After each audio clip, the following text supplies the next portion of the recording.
It was hard. It was blindsided me totally, and it was very devastating. Impaired fertility.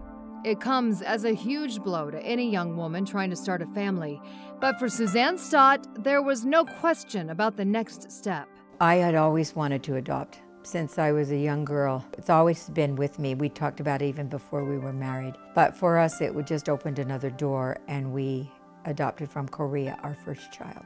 But becoming a mom wasn't the only new experience facing Suzanne. And while I was in Korea getting her, back then you had to go pick up the children, I visited a deaf orphanage. And that was also very life-changing. So when I came back, I realized special needs adoption. All of these children, including about 500,000 in the United States. And so my husband and I committed ourselves to adopting because we loved being parents, but specifically children in the system or special needs children. While the decision to focus her energies on special needs adoption was something new for her, stepping up, getting involved, and helping out was not.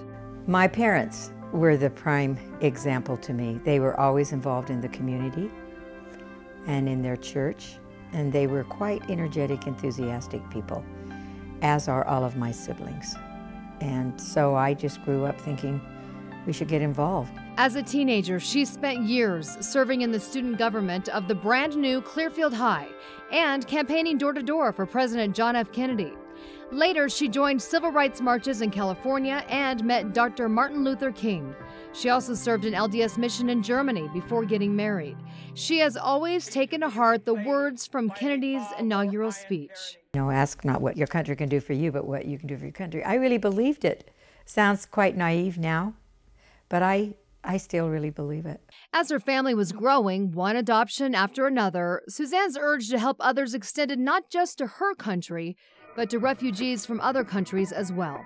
In the 1980s, hundreds of families were trying to escape a Holocaust at the hands of the Khmer Rouge. So when I heard Cambodian refugees were coming into Utah, I remember turning to my husband and saying, would you like to help?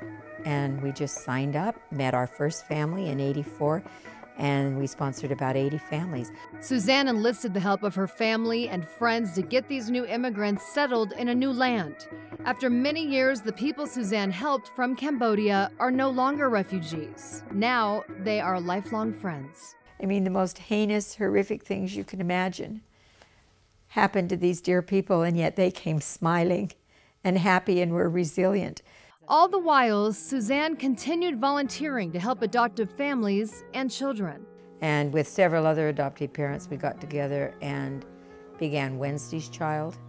That led to volunteer work with LDS Family Services, Children's Service Society, Wake Up, a variety of agencies. She started out assessing prospective adoptive families and built up her credentials in social work, leading her to work with the organization Families for Children. Some friends actually started it in 1985 and then asked me to be the director in 1989, Families for Children. So I've been a caseworker.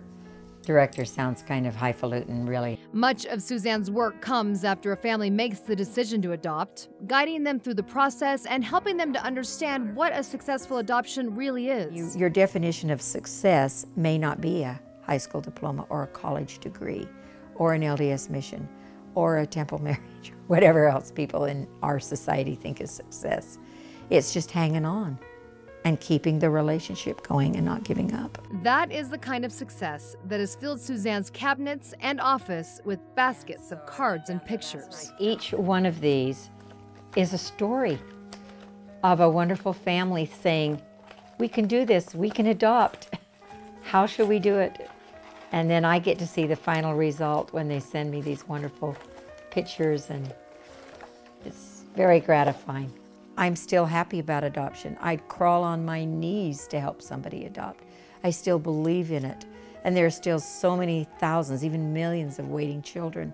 So there's so much more to do. And if I can help prepare one more family and be positive about it and let them know the joys, that's what I'll keep doing.